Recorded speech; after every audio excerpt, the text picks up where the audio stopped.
Hi friends, അസ്സലാമു അലൈക്കും. Welcome to my channel Mownjathizz gallery.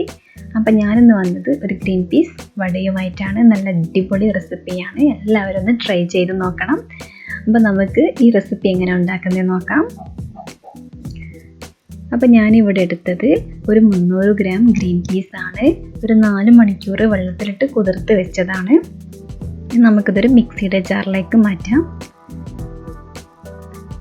ഇനി ഇതിലേക്ക് ഒരു 3 അല്ലി വെളുത്തുള്ളി, ഒരു ചെറിയ കഷ്ണം ഇഞ്ചി, പിന്നെ കുറച്ച് ഉപ്പ് ഇതും ചേർത്ത് നന്നായിട്ട് നമുക്ക് അരച്ചെടുക്കാം. ഞാൻ ഇതേപോലെ ഒന്ന് അരച്ചെടുത്തിട്ടുണ്ട്. ഇനി ഇതിലേക്ക് ഒരു കപ്പ് സവാള, പിന്നെ ചെറുതായിട്ട് അരിഞ്ഞു വെച്ചതാണ് മുളക്, ഒരു 5 എണ്ണം എടുത്തിട്ടുണ്ട്. പിന്നെ കുറച്ച് കറിവേപ്പില, ഇതും ചേർത്ത് കൈ വെച്ച് നന്നായി ഒന്ന് കുഴച്ചെടുക്കാം.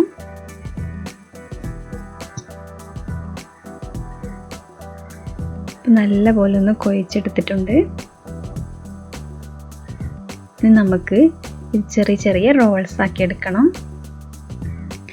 കൈ വെച്ചിട്ട് നല്ലൊരു കട്ട്ലേറ്റിൻ്റെ ഷേപ്പിൽ നമുക്കൊന്ന് റൗണ്ട് ആക്കി എടുക്കാം.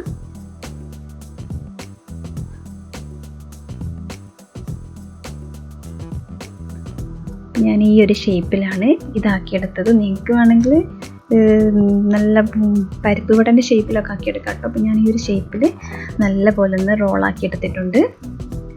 അപ്പോൾ ഇതേപോലെ എല്ലാം ആക്കിയെടുത്തിട്ടുണ്ട്. നമുക്കൊരു പാൻ അടുപ്പത്ത് വെച്ചിട്ട് എണ്ണ ചൂടായ ശേഷം ഇതൊന്നിട്ട് ഫ്രൈ ചെയ്യാം.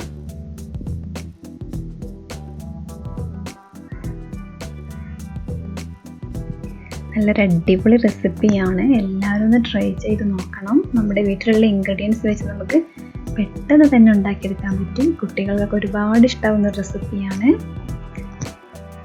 അപ്പം നല്ല പോലെ 2 ഭാഗം ഒന്ന് ഫ്രൈ ചെയ്തെടുക്കാം. അധിക നേരം ഒന്നും ഇത് ഫ്രൈ ചെയ്യാൻ വെക്കണ്ട.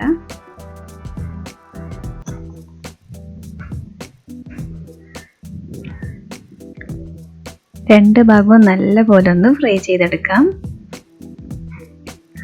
സിമ്പിളായിട്ട് നമുക്ക് ഉണ്ടാക്കാൻ പറ്റുന്നൊരു വടയാണിത്.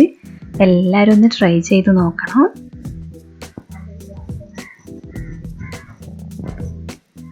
നമുക്കിത് സെർവ് ചെയ്യാം. അപ്പോൾ ഇതേപോലെ സൂപ്പറായിട്ട് നല്ല കറുമുറ എന്നുള്ള ടേസ്റ്റ് ആയിരിക്കും. അപ്പോൾ എല്ലാവരും ഒന്ന് ട്രൈ ചെയ്ത് നോക്കുക.